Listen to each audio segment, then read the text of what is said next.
ادھر ہمارا جوائن کتا بلال فیروزہ۔ جی بلال فیروز، تفصیلات کیا ہیں؟ بالکل، آج بلوچستان ہائی کورٹ میں ڈاکٹر مہرنگ بلوچ اور بی وائی سی کے دیگر کارکنان کی 3 MPO کے تحت گرفتاری کے خلاف جو ہے دائر کیس کی سماعت ہوئی،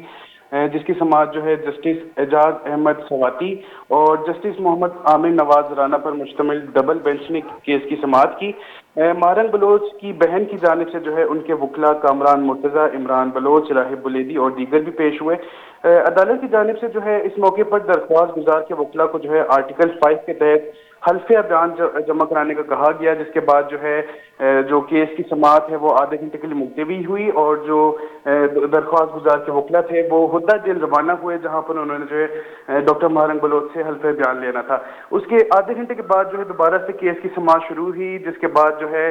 وکلاء کی جانب سے آرٹیکل 5 کے تحت جو عدالت میں حلفیہ بیان تھا وہ جمع کرا دیا، جس کے بعد جو ہے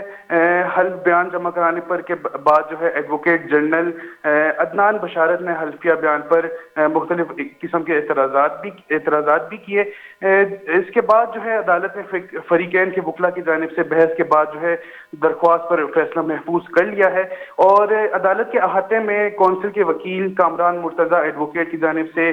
میڈیا کو بتایا گیا کہ جو ہے کیس میں بحث ہو گئی ہے، اور انہوں نے کہا کہ ہمیں اچھے کی امید ہے، اور کہا گیا کہ 1 سے 2 دن کے اندر جو ہے فیصلہ سنا دیا جائے گا۔ جی